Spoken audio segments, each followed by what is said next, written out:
आज का दिन 2 अक्टूबर भारतीय इतिहास में एक बहुत ही महत्वपूर्ण दिन है, क्योंकि इस दिन देश के अंदर 2 विद्वान विभूतियां, बहुत ही क्रांतिकारी विभूतियां जन्म ली है और उन्हीं के कारण आज हम खुली हवा में सांस ले रहे हैं। हमारे राष्ट्रपिता महात्मा गांधी जी और पूर्व प्रधानमंत्री श्री लाल बहादुर शास्त्री जी, इन दोनों के महान अथक प्रयासों के कारण ही इस समय जो देश की प्रतिष्ठा है पूरे विश्व में छाई हुई है। अभी मेरे साथियों ने बड़े अच्छे विचार आपके सम्मुख प्रस्तुत किए हैं। एक बड़ा ही अच्छा गीत, वैष्णव जन तो तेनी कहिएगी, पीर पराई जाने, यानी भगवान का असली पुत्र, भगवान का असली जनक वही व्यक्ति कहलाता है, वही उसका आशीर्वाद माना जाता है जो दूसरे की पीड़ा को अपना समझे। वैष्णव जन उन्हीं को कहा जाता है। और एक कहावत और भी है कि जिसके पैर न फटी बीमारी, वो कह जाने पीर पराई। तो ये जो अनुभव है, ये जो बातें हैं, हमने अपने जीवन में उतारनी है। हमें दूसरे के दुख को अपना दुख समझना है। ऐसा नहीं सोचना कि ये मेरे बारे में क्या समझेगा, कि जिस परिस्थिति से मैं गुजर रहा हूं वो इस परिस्थिति से नहीं गुजर रहा। यानी कि आप ये कहें कि जब तक इसको चोट नहीं लगेगी तब तक ये मेरा दर्द क्या समझेगा। तो भगवान के आप बंदे हैं, उसी का एक रूप है, क्योंकि आपको पता है आत्मा, परमात्मा, ईश्वर सब एक ही कड़ियां हैं। हमें दूसरे के दर्द को अपना समझना है, दूसरे के दर्द को अपना समझना है, दूसरे के कष्ट को हरना है। ये नहीं कि मजाक बनाना है, ये नहीं कि हास्य व्यंग करना है, ये नहीं कि उस पर तीखे व्यंग कर रहे हैं। हमें दूसरे की परेशानी को समझना है कि हम किस तरीके से अपने द्वारा अपने मित्रों की, अपने समाज की हम सहायता कर सकते हैं। प्रिय साथियों, ये जो महान विभूतियां हैं, ये जो हमारे मार्गदर्शक हैं, ये ऐसे ही महान नहीं बने, ये ऐसे ही महान नहीं बन पाए। इन्होंने बहुत अधिक त्याग किया है। और आप अगर कभी इनका जीवन वृत्त पढ़ेंगे, इनका बायोडाटा पढ़ेंगे, कभी आप जीवन परिचय इनका आप लेंगे पूरा, तो आप पाएंगे इन्होंने अपने लिए कुछ नहीं किया। जो अपने लिए कुछ नहीं करता और जो दूसरों के लिए कुछ करता है, वो ही सफल हो पाता है। अपने लिए करना, अपने लिए सोचना, अपने ही बारे में सोचना, अपने ही परिवार के बारे में सोचना, अपने ही दुख दर्दों के बारे में सोचना आपको संकीर्ण बनाता है, आपको बहुत संकीर्ण मानसिकता का व्यक्तित्व बना देता है। और अगर आप अपने पड़ोसी, अपने पास रहने वाले लोग, अपने समाज, उन सब के लिए सोचते हैं तो आपकी जो मानसिकता है बहुत ही व्यापक हो जाती है, बहुत बड़ी बन जाती है।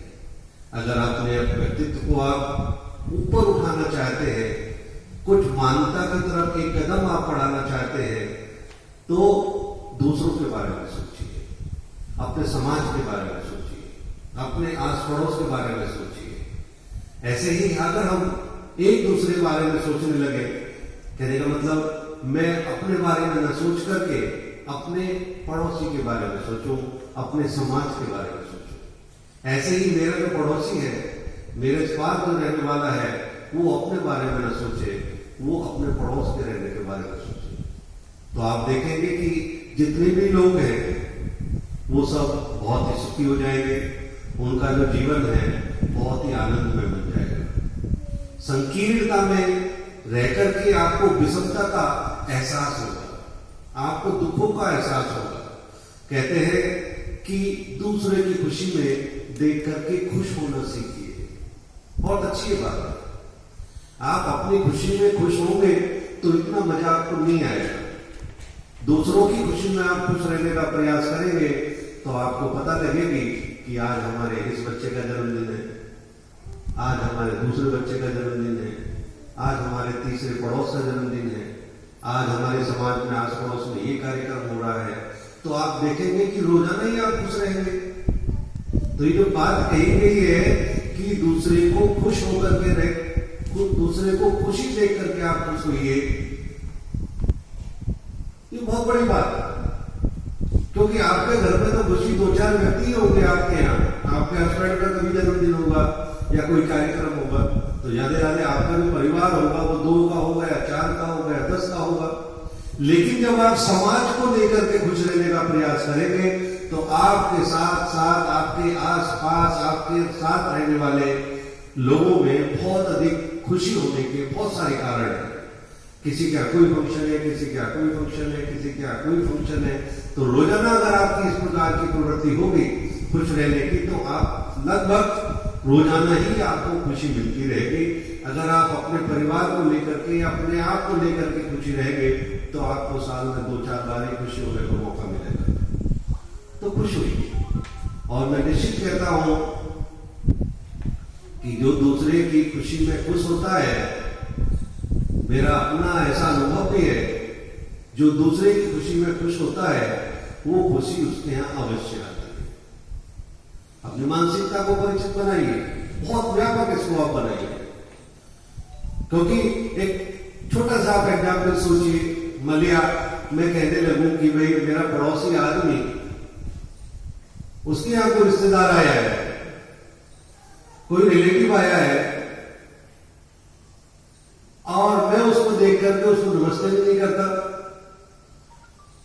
अपने चेहरे को भी थोड़ा सा बड़ा कर लेता हूं, तो वो क्या मेरे घर आएगा? वो नहीं आएगा। अब मैं उसको देख करके बड़ा खुश होता हूं, हाथ मिलाता हूं, उससे प्रसन्नता व्यक्त करता हूं, उससे परिचय पूछता हूं, तो हो सकता है कि वो मेरे घर पे आ जाए। अगर खुशी बगल के पड़ोस में आई है, अगर आप उनको बढ़ता हुआ देखते हैं, संपन्न होते हुए में खुशी होते हैं, उनके घर कोई भी उन्नति की बात होती है, मान लिया लक्ष्मी है, उनके घर लक्ष्मी आई है, मान लिया धन आया है उनके पास में, उसको देख करके आप खुशी नहीं होते, तो वो लक्ष्मी आपके यहां भी नहीं आएगी, क्योंकि आपने पहले उसको देख करके अपना जो चेहरा है, मुखौटा है, उसको बड़ा कर लिया, विकृत कर लिया अपना चेहरा। क्योंकि जब भी आप गुस्से में होते हैं, नाराज होते हैं, आपके मन में जब भी कोई दुर्विचार चलते हैं, तो आपका बॉडी का जो स्ट्रक्चर है वो अलग हो जाता है। तो जिस चीज को आप, मानिए बच्चा ही है किसी का, उसके बच्चे को देख करके आप चिढ़ जाते हो या मैं चिढ़ जाता हूं, तो बच्चा कभी आपके यहां नहीं आएगा। आप उसके साथ आओ, बच्चे क्या बात है, लीजिए टोपी लीजिए, तो आपके यहाँ भी आ जाएगा। ऐसी खुशी है, उन्नति है, तरक्की है, जब हम दूसरे के आस पड़ोस को देख करके करते हैं, तो वो चीज फिर हमारे यहाँ भी आने लगती है। एक छोटा सा किस्सा मुझे याद आता है। एक महिला को काफी दिनों से, शादी के काफी दिनों तक बच्चा नहीं हुआ, तो किसी ने कह दिया कि भाई शहर में बहुत बड़े साधु आए हुए हैं, आप उन साधु के पास जाइए, वो आपको कोई ना कोई ऐसा उपचार बताएंगे कि आपके यहां भी मतलब संतान का जन्म होगा। तो दूसरी महिला उसकी पड़ोस वाली उसको लेकर के चली गई, पहुंची उसके यहाँ पर, साधु के यहाँ पर, तो काफी भीड़ लगी हुई थी, बहुत सारी महिलाएं पुरुष वहां पर आए हुए थे। तो जो उसके साथ गई थी उसने कहा कि बाबा ऐसे ऐसे बात है, इस महिला को काफी दिनों से संतान नहीं हुए, काफी साल हो गए, इसको कोई आशीर्वाद दीजिए। तो कहा कि अभी मेरे पास टाइम नहीं है बाबा का, और एक चने दिए उसको मुट्ठी भर के कि जब तक मैं आपके पास आता हूं तब तक आप इन चनों को खाते हुए अपना समय बिताइए।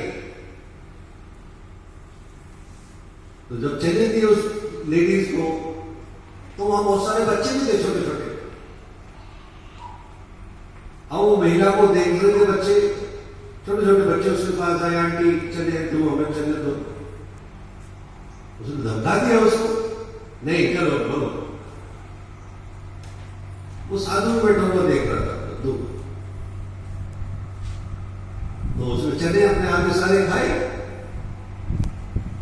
जब उसका नंबर आया साधु के पास, तो साधु बोले, बाबा बोले कि बेटी आपको संतान नहीं हो पाएगी। तो बोले बाबा क्या बात, आपने तो कोई दवा मतलब कहा था कि आपके मन में इन बच्चों के प्रति कोई दया ही नहीं है, इनके प्रति कोई आपका मतलब प्यार ही नहीं है, इनसे मोहब्बत ही आपको नहीं है। और जब आप बच्चों से प्यार ही नहीं करते हो, इनको देख करके ललकार रहे हो, आपको चने हमने दिए, कम से कम 2 चने दे देते, 5 चने दे देते, बच्चे खा लेते। यानी कि आपको जब इन बच्चों से प्यार ही नहीं है, तो आपके यहां बच्चे का जन्म होना बहुत ही असंभव। तो पहले इसको भावना उत्पन्न करें। कहने का मतलब कि दूसरे की खुशी को देख करके हम खुश हों, उनके प्रति हमारा लगाव हो, तभी वो चीज हमारे पास आता ही है, तभी वो हमारे पास आ पाएगा जब हम उसके लिए अच्छे विचार रखते हैं। तो समझ में एक बात गांधी जी ने जो बोला है अभी, बड़ी अच्छी कविता है, चल पड़े जिगर को डगमग, चल पड़े कोटी पर उसी हो, चल पड़े डगमग जिस ओर, चल पड़े कोटी पर उसी हो। यानी कि महात्मा गांधी जी, हमारे बापू जी जिस तरफ चल पड़ते थे, यानी कि विचार, चल पड़ने का मतलब ये नहीं है कि भाई जनसमूह उनके पीछे उमड़ लिया, यानी कि इन्होंने जो विचार ठान लिया, जो समाज के लिए उन्होंने एक विचार कर लिया कि ये काम उनको करना है, तो उनकी उस विचारधारा से प्रभावित होकर के लोग उनका साथ देने लगते थे। यानी कि उनकी जो सोच थी वो समाज के लिए थी, दूसरे लोगों के लिए थी, और यही कारण है कि वो इतने ऊंचे विचार रखने वाले और विश्वव्यापी एक व्यक्तित्व हुए। उनको विंस्टन चर्चिल ने बोला है हाफ नेकेड फकीर, यानी कि ना पहनना बिल्कुल अपना धोती, केवल एक लाठी, कोई ऐसा नहीं, कोई बहुत अच्छा ड्रेस है, कुछ नहीं, लेकिन उनके विचार समाज के लिए। तो एक छोटा सा मूल मंत्र है कि अगर आप अपने आप को ऊंचा उठाना चाहते हो तो पहले अपने आप को हल्का करिए। हल्का मतलब अपना घमंड त्याग दीजिए, अपना क्रोध त्याग दीजिए, अपनी ईर्ष्या त्याग दीजिए, दूसरे लोगों के बारे में सोचना प्रारंभ कर दीजिए, तो निश्चित रूप से आपका जो व्यक्तित्व है वो निखार होगा, उसमें बहुत अधिक वृद्धि होगी। छोटी छोटी बातें आपको पता है, 3 बंदर कि बुरा मत देखिए, बुरा मत सुनो, बुरा मत कहो। अभी लगे इस पर कितना अमल करते हैं। सबसे पहले हम बुराई देखना चाहते हैं,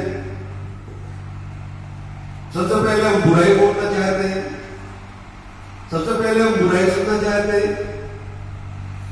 यानी कि अब आप खुद अंदाजा लगा सकते हैं, हम सब लोग अंदाजा लगा सकते हैं, इस समाज का अंदाजा लगा सकते हैं। यानी कि जब 2 व्यक्ति आपस में बैठे हुए होंगे, अब खुद सोचिएगा, जब 2 व्यक्ति आपस में बैठे हुए होंगे, किसी तीसरे की ही बात चल रही होगी। वो जो तीसरा आदमी है, अब आप सोचिए कि तीसरे को आप किस तरीके से डिफाइन करते हैं।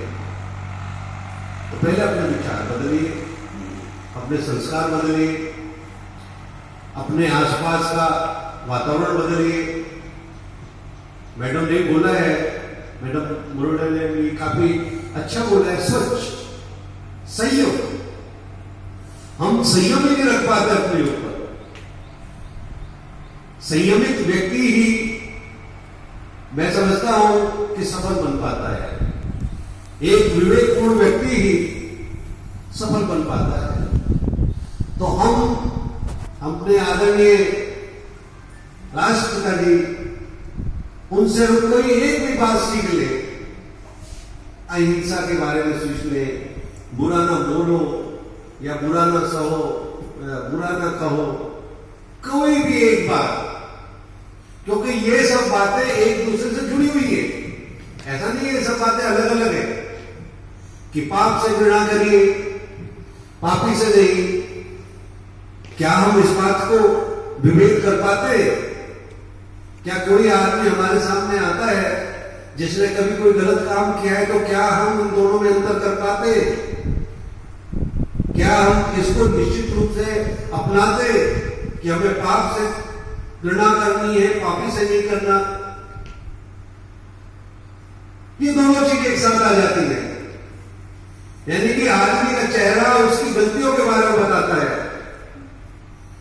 आपके सामने भी जब कोई व्यक्ति आता होगा तो तुरंत उसकी जो बैकग्राउंड है आपके माइंड में आती होगी। ऐसा नहीं होना चाहिए। उसको जब आप देखते हो तो केवल उसका चेहरा ही आपके दिमाग में रहना चाहिए, उसकी जो करतूतें हैं वो आपके दिमाग में नहीं रहनी चाहिए। अगर आप इन चीजों को भी 1% भी आप अपना लोगे तो निश्चित रूप से आपके जो रिलेशंस है वो बहुत ही सौहार्दपूर्ण, बहुत ही कॉर्डियल, बहुत ही हार्मोनिक, बहुत ही अच्छे आपके हो गए। तो हमें समझना है इनकी सच्ची, हम जो यहां पर जन्मदिन मना रहे हैं, जो दिल से हम मना रहे हैं, उनको हमें मान करके चलना है, मनाना है और अपने जीवन में अपनाना है। तो मैं समझता हूं कि आप सब लोग थोड़ा सोचेंगे। आप सब लोग पढ़े लिखे हैं, विद्वान हैं, अपने अपने क्षेत्र में पूर्णतः पारंगत है, लेकिन बस बात यह है कि हमें अपने जीवन में इन बातों को किस तरीके से उतारना है। किसी भी एक बात को हमारे जो प्रधानमंत्री शास्त्री जी एक सादगी की कितनी बड़ी प्रतिमूर्ति थी। इतने सहज, ईमानदार, कर्मठ और देश हित के लिए जान देने वाले। जब ताशकंद समझौता हुआ तो इनसे साइन जबरदस्ती हुई या क्या बात रहा, वो इतिहास एक अलग है। लेकिन उन्होंने सोचा कि कोई गलती मेरे से ऐसी हो गई कि जब मैं इंडिया पहुंचूंगा तो उनको वहां जाकर के अपना चेहरा कैसे दिखाऊंगा, कैसे मैं जवाब दूंगा। तो वहीं उनका जो है हार्ट अटैक, जो भी कारण रहा हो, वहीं उनकी मृत्यु हो गई। एक बहस का कारण है वो भी। तो ये सोचिए कि कितना इनके अंदर देश के लिए जज्बा था और कितना अपने आप को उत्तरदायित्व समझते थे कि जो जिम्मेदारी इनको दी गई है वो उसको पूरा निभाना है। किसी न किसी पद पर आसीन है, हम सब भी किसी न किसी पद पर आसीन है, कोई ना कोई जिम्मेदारी हम लोगों की भी है, तो उस उत्तरदायित्व को हमें समझना है, उसको पूरा करना है, तभी हमारे सच्चे मन से इनका जन्मदिन मनाना श्रेष्ठ होगा, अन्यथा एक औपचारिकता बन करके रह जाएगी। तो प्रिय साथियों, इनके जीवन व्यक्तित्व को पढ़िए।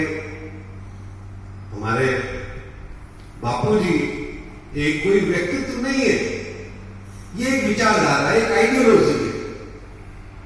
उस आइडियोलॉजी को आपको अपनाना है।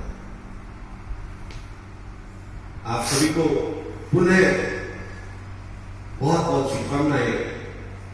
जय हिंद, जय भारत।